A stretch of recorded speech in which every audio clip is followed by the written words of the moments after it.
Today we have on from United, we have Elsie Addington. I'd like to welcome you. Good to see you again.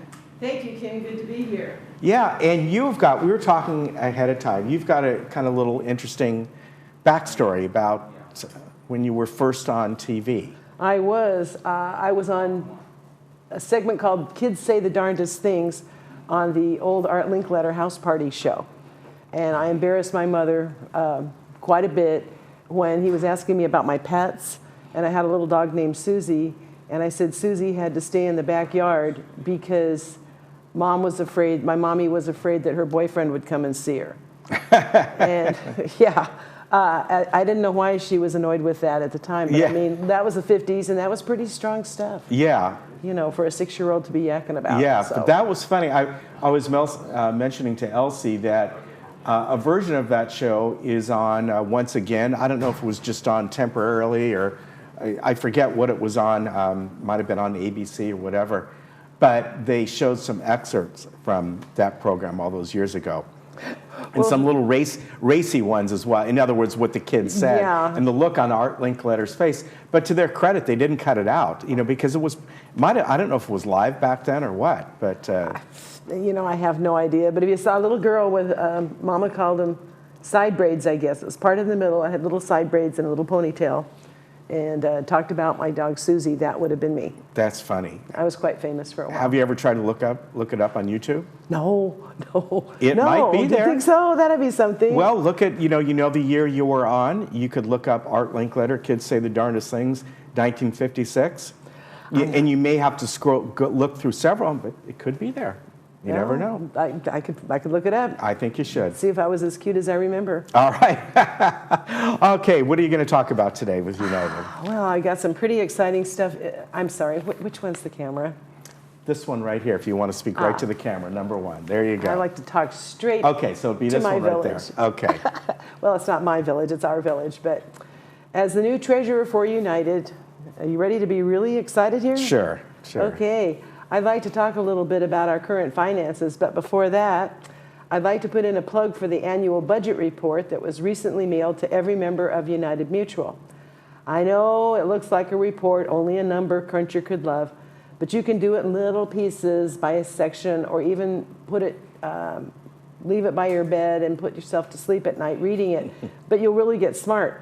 For those of you not familiar with it, it really gives you a broad idea of just how complex this little community is.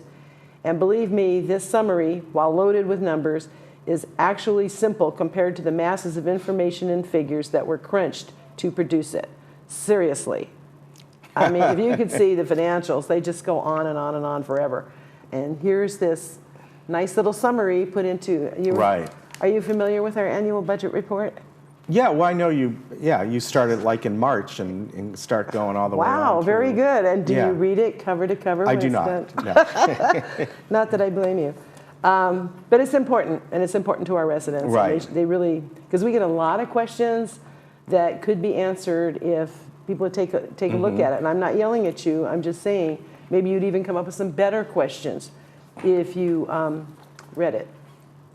The report gives a breakdown of your 2020 monthly assessment, which, if I do say so myself, gives residents more bang for the buck than any retirement community I know of. So read it, get smart, and show off to your neighbors who haven't read it. And you know, that's really true about the bang for your buck. Yeah. You know, you're a sophisticated guy. You know a lot of people, right? Right, yeah. And well, a lot of them live in, if not retirement communities, gated communities. Yes.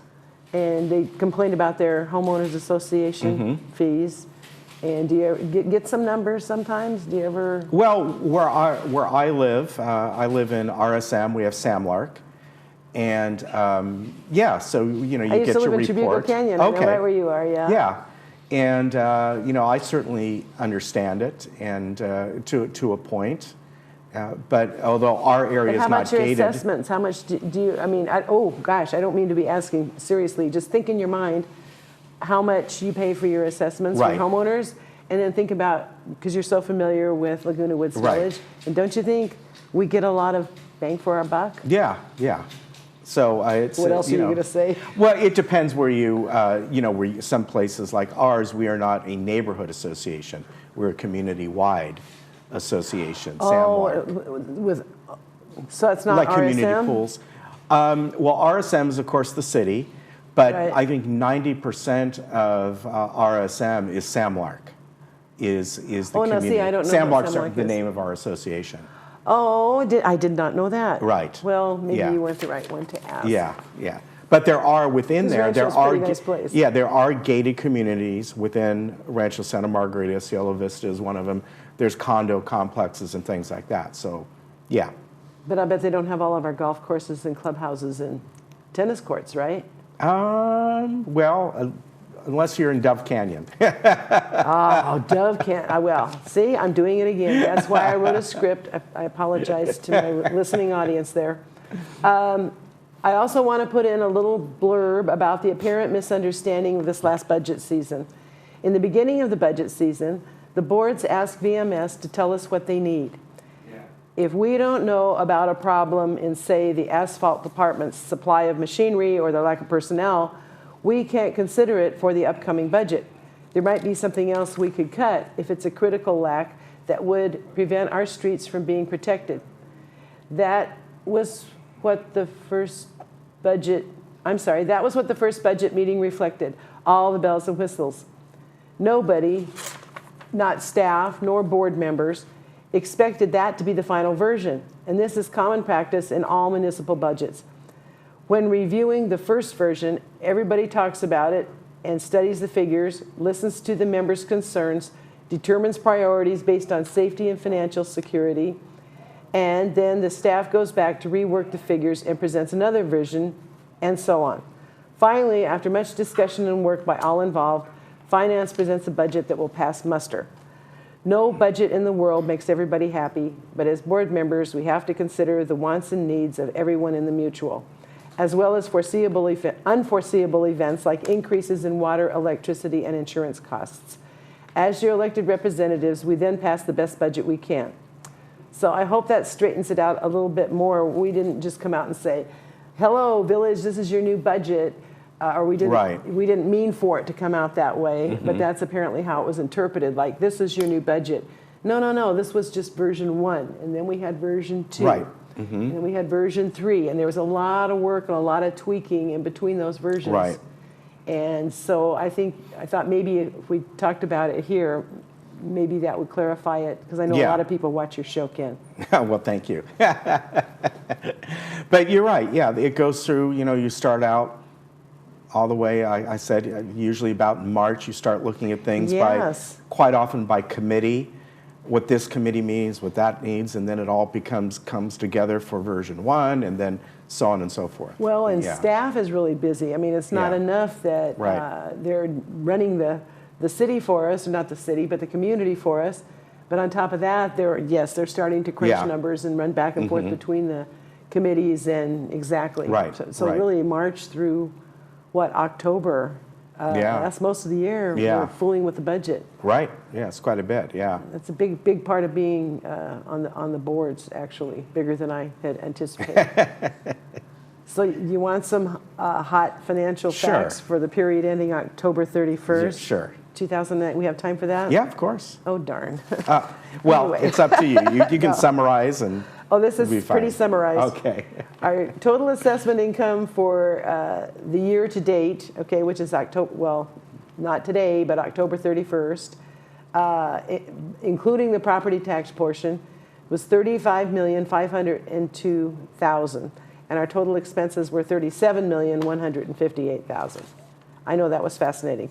In finance, though, we keep a close eye on the operating portion of our financial results. That's the part of our money that is spent on keeping the doors open, like wages, materials, utilities, just mowing the lawn. Operating expense is all that stuff. So our operating expenses without depreciation or unrealized gains away from our operating income showed a surplus of $97,000 through this reporting period. And this figure represents income from operations only of $23,372,000 and $1,175,000 from non-assessment revenue for a total operating income for the month of not for the month, for the period of $24,537,000, compared with operating expenditures of $24,450,000 without depreciation, to arrive at the operating surplus of $97,000 under budget. So we're looking good on operations. And you know what? I can hear myself talk, and this is really pretty boring stuff. It was fascinating when I was writing it up. I really like this stuff. But anybody that wants to know more details, the reports are actually available. They are. Yeah, on our website. And for me, if you catch me in the hall, as they say, where we've been doing most favorably in the last, up until now, is employee compensation and related. We have, we're ahead of budget by like $685,000. But there's a reason for that, and that's because we aren't paying those people to install our water heaters. Okay, because the outside services portion of our budget is way over budget. But our savings are better than our than our deficit, because our outside services are in fact to catch up on the backlog of work from when the water heater and permits program was initiated. We've sped that up. So we went in and they made a decision, they did an analysis that it would be better to get, for just this specialized work, to use outside people instead of our own folks. Because we certainly have a lot of talented people here on our own staff, but we just needed to push this water heater thing through. And our investments are doing well. Our reserve accounts, I'll just drop to the, okay, our total in our two reserve accounts, that's our contingency fund, which is for emergencies mostly, and unexpected but necessary expenditures. And then our replacement fund. And our replacement fund is the one that keeps rolling forward with our budget. And the replacement fund is for projects like roofing and paving and the ever lovely wasteline remediation. Yeah, that's a popular one. Remediating those waistlines Yes. is real serious business. Just down to here, you've seen the pictures, right? Yeah, I have. But they look beautiful when they're finished. So that's really expensive. So anyway, all that has to be budgeted and paid in, and that's what is our replacement fund.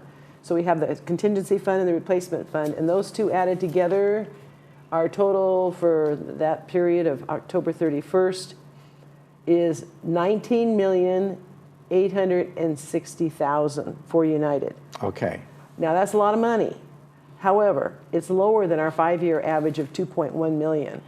And it's really lower than that in a way because 5 years ago, $2.1 million, say on the average, was worth more than today's dollars. So, and we know why, and there's been some, there was the thing about the insurance going up so seriously and increased water rates and, you know, wages go up. Thank God we've retained a lot of staff, more than we had anticipated. So, of course, you have to pay your folks more money as they stay to give them some incentives. So we aren't, $19 million, we're not exactly on starvation row. But it would be really nice if hopefully we don't have too many demands, especially on that contingency fund. You know. And our manor sales were up for the second month in a row in October, and 40% higher, actually it was 46% higher than October of 2018. So we were in that little very slump, good. you know, and I think and that was the fifth month of the last 10. So in 50% of the last months, we've actually increased our sales over the same month from the previous year. Fantastic. Isn't that good? Yeah, that is very good. And the total sales for the month were 41 units. And now if you're still awake out there in TV land, and if you're still awake, I have just one more quick thing. Okay. And that's a shout out to Gene near Gate 5. I hope you're listening, Gene, because I promised you to mention proper trash disposal at every opportunity. This trash thing is no joke.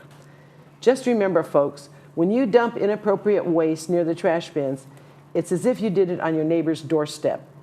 Please dispose of your waste responsibly and considerately. The whole mutual pays for careless trash disposal.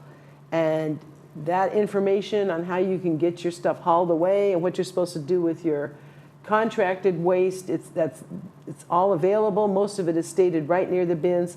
And if you see somebody else doing it, just remember you're paying for that. So thanks for listening. Yeah, great to have you here today. I'm Elsie Addington. And look her up on Art Linkletter. And look me up on Art Linkletter. Yes. All right, good to see you. Thank you so much, Ken. You take care, and we'll be right back.